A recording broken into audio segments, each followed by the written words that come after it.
Ladies and gentlemen, boys and girls, it's Diego here in Bogotá, Colombia.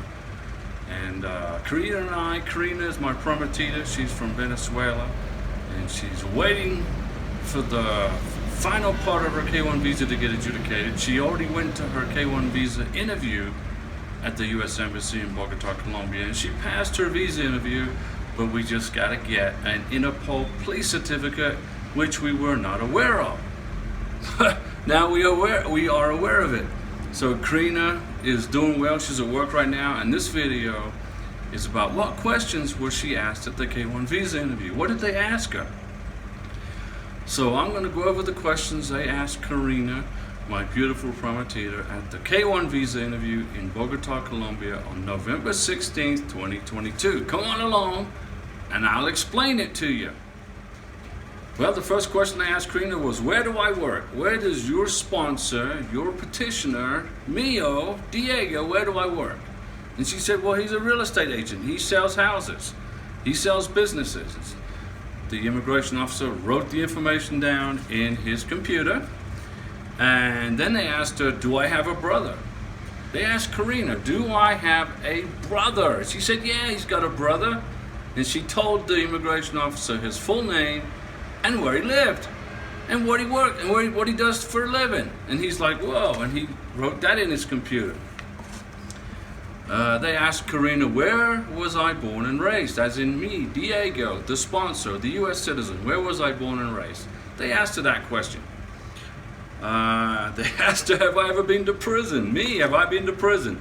They got my FBI report right there up on the clipboard. So they knew darn well I'd never been to prison, but they asked her the question. The worst thing I ever did was get a speeding ticket in Santa Fe, New Mexico, 22 years ago.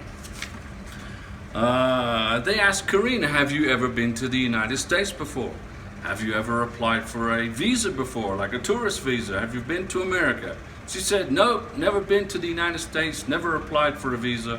This is the first one that I've been given the opportunity to get. So the immigration officer wrote that down in his computer. They asked, how long have you lived in Colombia? They asked Karina, how long have you lived in Colombia? She said, I lived here for, 5+ years. So he wrote that in his computer. And they said, well, you're a legal resident? Yeah, I'm a legal resident. And she has her Colombian cedula in her cartera in case they asked to see it. They asked Karina, have I, the sponsor, ever been married before? She said, yeah, he's been married before. He went through a K1 visa, 8 years ago. And she said, you know, you've got the divorce decree, the finalized copy, and he wrote it in the computer that Karina knew that I was divorced in the past. They asked her, have you ever been married before? Karina, have you been married before? She said, no, I'm single. I'm a single woman. I'm single, ready to mingle. No, she didn't say that. She said, I'm single, and I'm looking forward to getting married to Diego in Florida very soon. They asked her, what is your address in the United States of America? When you get your visa, where are you going to live when you get to the USA? And she rattled off her address, the number, the street name, the county, and the state. They asked her this question. How many times have I, the sponsor, been to Colombia to visit Karina? And she said he's been here 4 times to visit me and stayed for 5 months, 10 months, and all that jazz, you know. And then they said, well, where is he? Where is he right now? She said he's at home sick with the flu. So they wrote that in the computer, that I'm in Colombia right now with Karina. And then they asked her, how did your relationship develop with me? How did it come about? And every time she tried to answer the question, the immigration officer interrupted her. Then she would start to repeat. Then she would go in to explain how our relationship developed, and the immigration officer would interrupt her again. And she's like, do you want me to answer this question or what? And he said, no, your visa's approved. You're good. And he gave her a white sheet of paper and said, your visa has been approved. But we need this Interpol police certificate. So then he gave her a green piece of paper, which is a 221G, with a check mark that said, get this Interpol police certificate, go here, do this, email this, and then we will issue you your visa, and you will be on your merry way to Florida.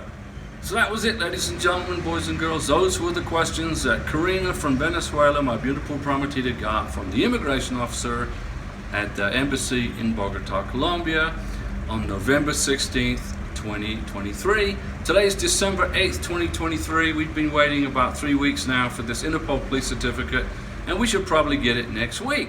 So what I'm going to do is I'm going to upload the document to the SEAC, and then I'm going to email it to the embassy, and I'm also going to send it to the embassy via FedEx.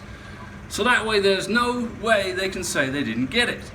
Very easy, boys and girls, ladies and gentlemen, and we will see you very soon in the United States of America with your K-1 visa, in your passports. Don't forget, I do the live stream Mondays, Wednesdays, and Saturdays at 7 p.m.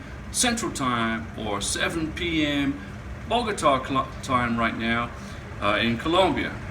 Hopefully we'll be in the United States by January, because things are going to probably slow down during Christmas, because it's Christmas week coming upon us. And we wish you guys, wherever you live in the world, a very Merry Christmas. And that's all she wrote. See you guys later at the live stream.